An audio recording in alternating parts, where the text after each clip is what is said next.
സംഖ്യാപുസ്തകം അദ്ധ്യായം 13. യഹോവ മോശെയോട് അരുളിച്ചെയ്തത്, യിസ്രായേൽ മക്കൾക്ക് ഞാൻ കൊടുക്കുവാനിരിക്കുന്ന കനാൻദേശം ഒറ്റുനോക്കേണ്ടതിന് ഓരോ ഗോത്രത്തിൽനിന്ന് പ്രഭുക്കന്മാരായ ഓരോ ആളിനെ വീതം അയക്കേണം. അങ്ങനെ മോശെ യഹോവ കല്പിച്ച പ്രകാരം പാരാൻ മരുഭൂമിയിൽനിന്ന് അവരെ അയച്ചു.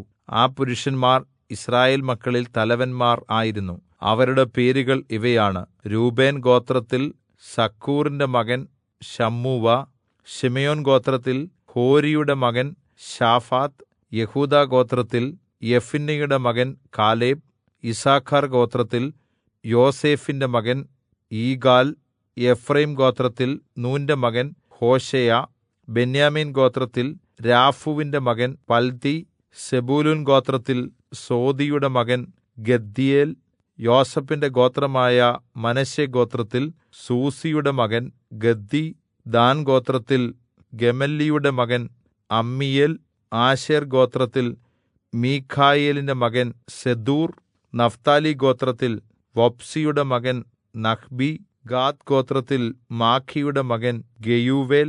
ദേശം ഒറ്റുനോക്കുവാൻ മോശെ അയച്ച പുരുഷന്മാരുടെ പേരുകൾ ഇവ ആകുന്നു. എന്നാൽ മോശെ നൂന്റെ മകനായ ഹോശേയെക്ക് യോശുവ എന്ന് പേരിട്ടു. കനാൻ ദേശം ഒറ്റുനോക്കുവാൻ അയച്ചപ്പോൾ മോശെ അവരോട്, നിങ്ങൾ ഈ വഴി തെക്കെ ദേശത്ത് ചെന്ന് മലയിൽ കയറുക.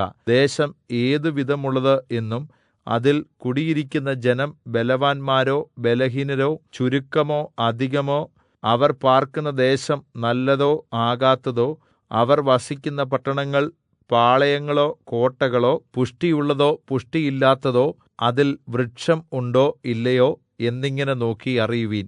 നിങ്ങൾ ധൈര്യപ്പെട്ട് ദേശത്തിലെ ഫലങ്ങളും കൊണ്ടുവരുവിൻ എന്ന് പറഞ്ഞു. അത് മുന്തിരിങ്ങ പഴുത്തു തുടങ്ങുന്ന കാലം ആയിരുന്നു.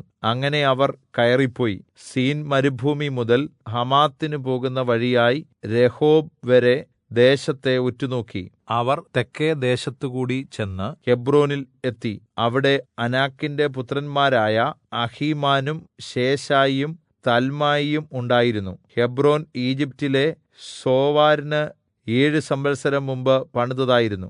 അവർ എസ്കോൽ താഴ്വരയോളം ചെന്ന് അവിടെനിന്ന് ഒരു മുന്തിരിവള്ളി കുലയോടുകൂടി പറിച്ചെടുത്ത് ഒരു തണ്ടിന്മേൽ കെട്ടി 2 പേർ കൂടി ചുമന്നു. അവർ മാതളപ്പഴവും അത്തിപ്പഴവും കൂടെ കൊണ്ടുപോന്നു. യിസ്രായേൽ മക്കൾ അവിടെനിന്ന് മുറിച്ചെടുത്ത മുന്തിരിക്കുല നിമിത്തം ആ സ്ഥലത്തിന് എസ്കോൽ താഴ്വര എന്ന് പേരായി. അവർ 40 ദിവസംകൊണ്ട് ദേശം ഒറ്റുനോക്കി കഴിഞ്ഞ് മടങ്ങിവന്നു. അവർ യാത്ര ചെയ്ത് പാരാൻ മരുഭൂമിയിലെ കാദേശിൽ മോശെയുടെയും അഹരോന്റെയും യിസ്രായേൽ മക്കളുടെ സർവ്വസഭയുടെയും അടുക്കൽ വന്ന് അവരോടും സർവ്വസഭയോടും വർത്തമാനം അറിയിച്ചു. ദേശത്തിലെ ഫലങ്ങളും അവരെ കാണിച്ചു. അവർ അവനോട് വിവരിച്ചു പറഞ്ഞതെന്തെന്നാൽ, നീ ഞങ്ങളെ അയച്ച ദേശത്തേക്ക് ഞങ്ങൾ പോയി. അത് പാലും തേനും ഒഴുകുന്ന ദേശം തന്നെ. ഇതാ അതിലെ ഫലങ്ങൾ. എങ്കിലും ദേശത്ത് പാർക്കുന്ന ജനങ്ങൾ ബലവാന്മാരും പട്ടണങ്ങൾ ഏറ്റവും ഉറപ്പും വലിപ്പവും ഉള്ളവയും ആകുന്നു. ഞങ്ങൾ അനാക്കിന്റെ പുത്രന്മാരെയും അവിടെ കണ്ടു. അമാലേക്യർ തെക്കെ ദേശത്ത് വസിക്കുന്നു. ഹിത്യരും യെബൂസ്യരും അമോര്യരും പർവ്വതങ്ങളിൽ താമസിക്കുന്നു. കനാന്യർ കടൽക്കരയിലും യോർദാൻ നദീതീരത്തും പാർക്കുന്നു. എന്നാൽ കാലേബ് മോശെയുടെ മുമ്പാകെ ജനത്തെ നിശബ്ദരാക്കി. നാം ചെന്ന് അത് കൈവശമാക്കുക, അത് ജയിക്കുവാൻ നമുക്ക് കഴിയും എന്ന് പറഞ്ഞു. എങ്കിലും അവനോടുകൂടി പോയ പുരുഷന്മാർ, ആ ജനത്തിന്റെ നേരെ ചെല്ലുവാൻ നമുക്ക് കഴിയുകയില്ല, അവർ നമ്മിലും ബലവാന്മാർ ആകുന്നു എന്ന് പറഞ്ഞു. അവർ ഉറ്റുനോക്കിയ ദേശത്തെക്കുറിച്ച് അവർ യിസ്രായേൽ മക്കൾക്ക് തെറ്റായ വിവരണം നൽകി. ഞങ്ങൾ സഞ്ചരിച്ച് ഒറ്റുനോക്കിയ ദേശം നിവാസികളെ തിന്നുകളയുന്ന ദേശം ആകുന്നു. ഞങ്ങൾ അവിടെ കണ്ട സകല ജനവും അതികായന്മാർ. അവിടെ ഞങ്ങൾ മല്ലന്മാരുടെ സന്തതികളായ അനാക്യ മല്ലന്മാരെയും കണ്ടു. ഞങ്ങൾക്ക് തന്നെ ഞങ്ങൾ വെട്ടുക്കിളികളെപ്പോലെ തോന്നി. അവരുടെ കാഴ്ചയ്ക്കും ഞങ്ങൾ അങ്ങനെ തന്നെ ആയിരുന്നു.